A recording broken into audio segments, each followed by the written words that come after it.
안녕하세요. 옛것을 익혀 새로움을 아는 지식 채널 옹고지신입니다. 오늘은 역사 속으로 사라진 한 왕국의 이야기에 주목하려 합니다. 북쪽의 거대한 한나라와 남쪽의 여러 부족들, 두 제국 사이에 끼어 있던 왕국 남월. 93년간의 짧은 역사 속에서 펼쳐졌던 권력, 정체성, 그리고 붕괴의 드라마를 사기 남월열전의 기록을 따라가며 생생하게 파헤쳐 보겠습니다.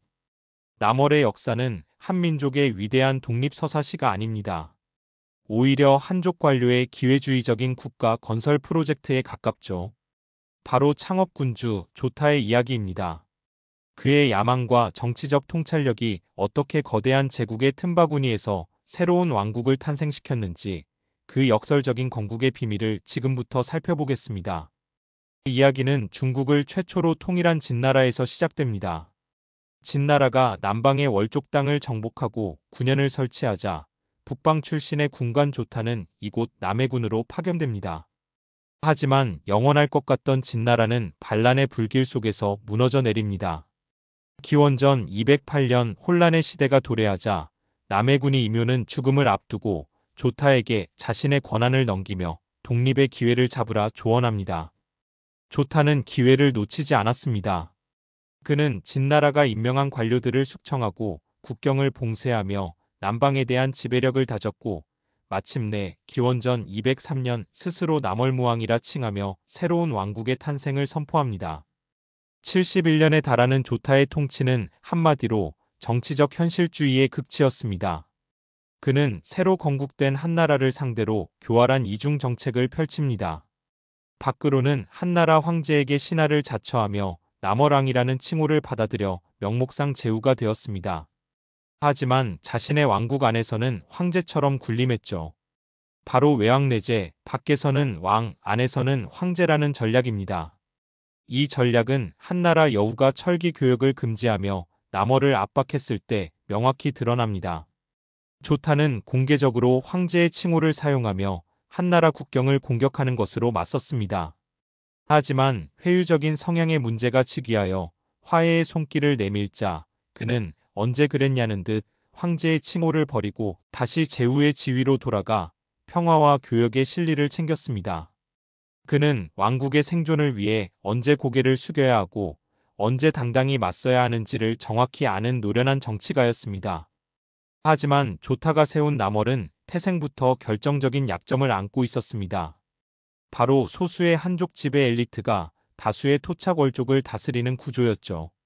조타는 한나라의 제도를 도입하면서도 백월을 화합시킨다는 정책으로 현지 월족들을 포용해야 했습니다.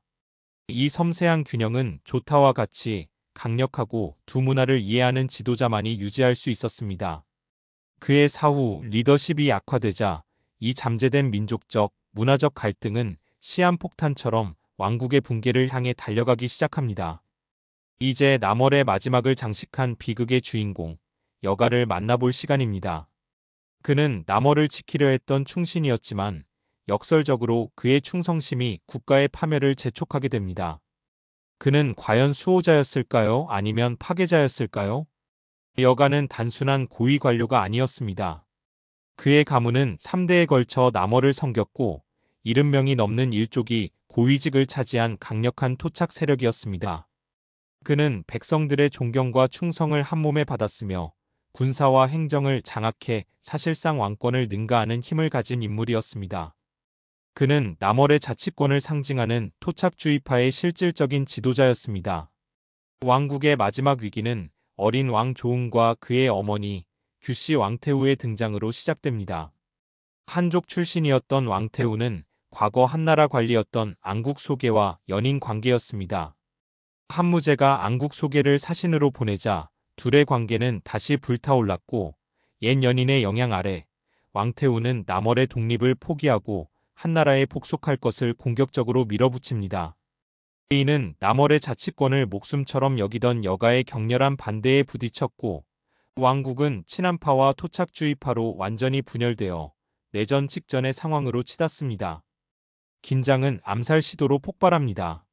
왕태우가 한나라 사신들과 공모하여 연회장에서 여가를 죽이려 했지만 실패하고 생명의 위협을 느낀 여가는 반격을 준비합니다. 한나라가 침공을 준비하고 있으며 왕과 왕태후가 이에 협력하고 있음을 확인한 그는 군대를 이끌고 궁궐로 들어가 왕과 왕태후 그리고 한나라 사신들을 모두 처형합니다. 그리고 새로운 왕을 옹립하며 피할 수 없는 전쟁에 대비합니다. 한나라의 입장에서 이것은 반역행위였지만 남월의 입장에서는 나라를 팔아넘기려던 부패한 지도부를 제거하기 위한 필사적인 저항이었습니다. 남월열전은 승자인 한나라의 기록임에도 불구하고 우리는 여가를 비극적인 애국자로 읽을 수 있습니다. 그는 창업군주 조타가 세운 독립국가를 지키려 했던 원칙주의자였습니다.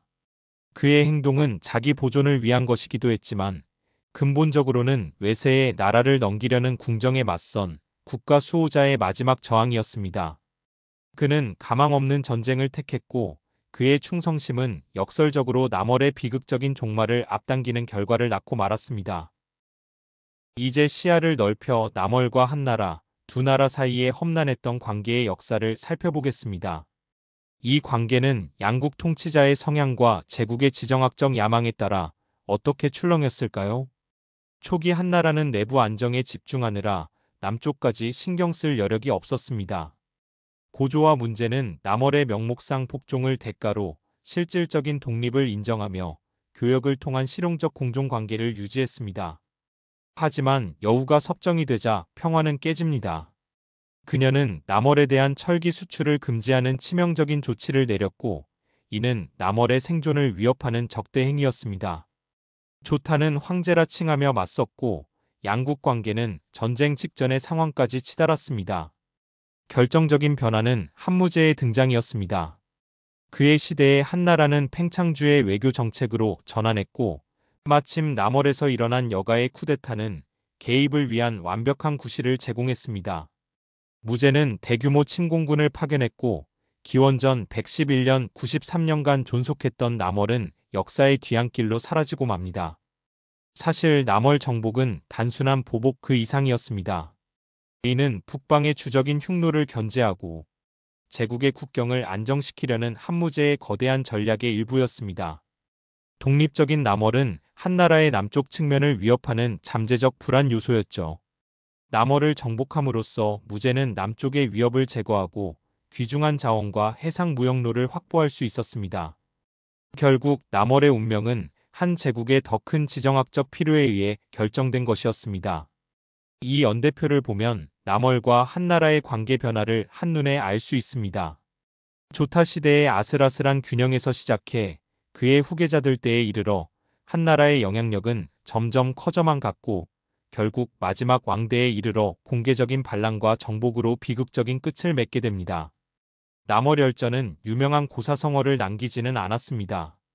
하지만 그보다 더 중요한 시대를 초월하는 정치적 교훈들을 우리에게 남겼습니다. 남월의 역사는 우리에게 세 가지 중요한 교훈을 줍니다. 첫째, 외세에 의존하려 했던 왕태후의 시도가 어떻게 나라를 파멸로 이끌었는지 보여주며 외세 의존의 위험성을 경고합니다. 둘째, 친한파와 토착주의파의 분열이 왕국을 얼마나 무력하게 만들었는지 보여주며 내부 분열의 비극을 일깨웁니다. 마지막으로 강력한 창업군주 이후 약한 후계자들이 등장하며 5대 만에 붕괴하는 과정을 통해 왕조의 세대적 쇠퇴라는 역사의 패턴을 생생하게 증명합니다. 그렇다면 사마천은 남월열전을 통해 무엇을 말하고 싶었을까요? 이 기록에 담긴 저자의 무언의 교훈을 해석해 보겠습니다. 저자는 두 지도자를 명확히 대조합니다. 조타는 힘과 외교의 균형을 아는 성공적인 실용주의자로 여가는 독립 남월이라는 이상의 모든 것을 건 비극적인 원칙주의자로 그려집니다. 저자는 조타의 현실주의의 성공과 여가의 원칙주의의 실패를 보여주며 국가의 생존에 무엇이 더 중요한지를 넌지시 묻고 있는지도 모릅니다. 또한 이 이야기에는 국가를 혼돈으로 몰아넣은 인물들이 있습니다. 개인적인 욕망이 국가에 대한 의무를 넘어섰던 규씨 왕태후, 그리고 상대의 힘을 과소평가하고 오만하게 행동하다 결국 전면전을 초래한 무능한 한나라 사신들.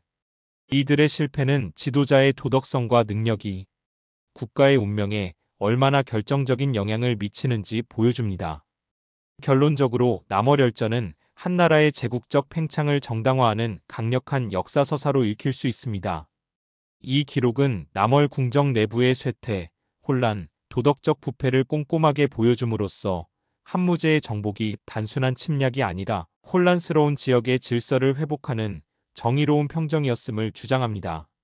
이는 주변 민족을 흡수하고 문명화하는 것이 중앙제국의 운명이자 의무라는 한나라의 세계관을 역사적으로 정당화하는 역할을 하는 것입니다.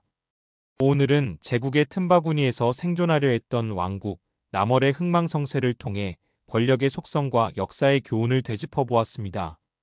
오늘 옹고지시는 여기까지입니다. 다음 시간에는 더욱 흥미로운 역사 이야기로 찾아뵙겠습니다. 구독과 좋아요 부탁드립니다. 감사합니다.